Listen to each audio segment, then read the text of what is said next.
Next, staying close. Creating this great content is wonderful, but we have to get it out there and do it often. The fortune really is in the follow-up. You're not going to get that girl you ask out, or guy, to marry you right away when you go on one date. But after enough dates and you build trust, and then maybe you start dating each other exclusively, eventually you can pop the question, i.e. make a sale. You want to provide, like I said, content at least once a week and in several formats if you can. Take the same stuff and put it into text, video, and audio. So I talked about the once a week thing. Here's the formula that I've come up with that really works well. It's a short email teaser that to read the rest, they have to go to your blog.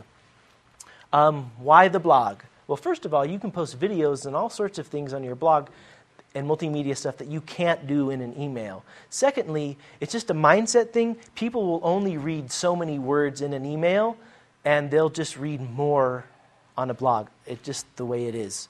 Thirdly, you can have a lot better web analytics on a landing page or on a blog than you can in an email. There's only so many metrics you can track in an email. Another thing you want to do is Uber syndicate your blog post link to all these social media places like Facebook and Twitter, and I'll explain that in a moment. So here's an example with Dr. Johnny, who I mentioned earlier. He actually sends actually four.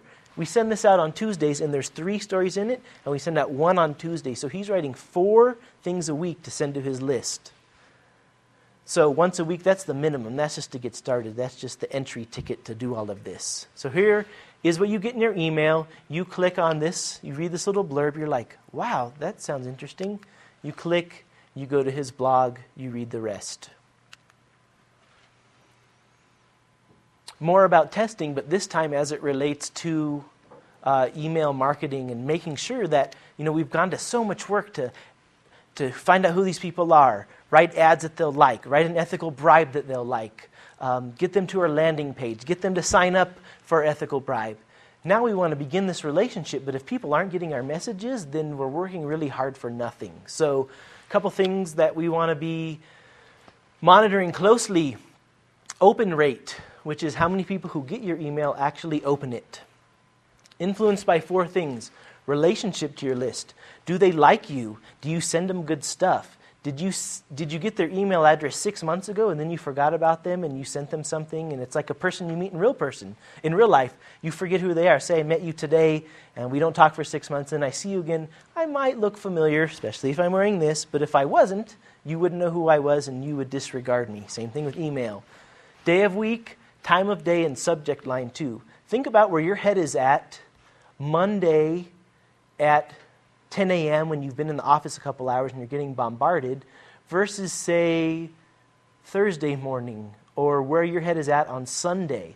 Those cycles of being busy or being relaxed happen every week with days of the week, but they also happen with times of day. I found some sweet spots. I like the morning because later in the day people realize that they have so much more to do and it's later in the day, but earlier in the day people still think like they're at their work. Now don't tell your boss I said this if you're not the boss, but I know this is happening because I look at the analytics. Come into work, you show your face, you go online, you play around a little bit because you got the rest of the day to do your stuff, right? But at 3 o'clock, you are nose to the grindstone because you've got a lot to do, so that's a bad time to send your email because people will be busy and delete it. So, click-through rate's another important one. How many people who opened it actually clicked on to go to your blog, and how many people are unsubscribing? That's a good indicator of the quality of your content. If you're getting a lot of unsubscribes, your content isn't good and you're probably pushing sales too hard.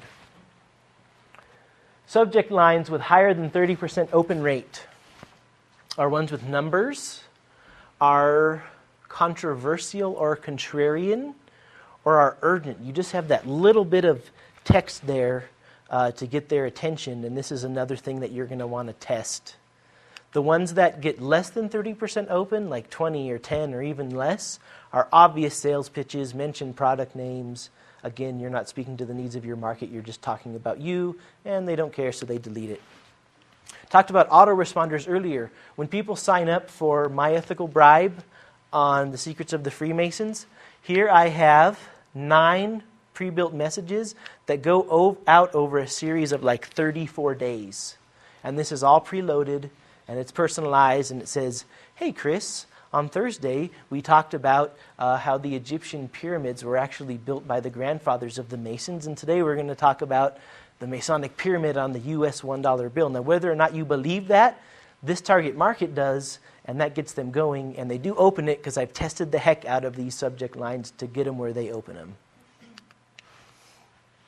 I used the weird term Uber syndication earlier to talk about how to take your message and broadcast it to all the social marketing places without driving yourself nuts. So imagine if you could go to one place, and every time you post a new blog or a new video to YouTube or whatever, you go to hellotext.com, enter in your message, it will send it to Facebook, LinkedIn, Plaxo, Twitter, and a bunch of other ones with funny names you've never heard of but that you need to be on from one place. Save you a ton of time.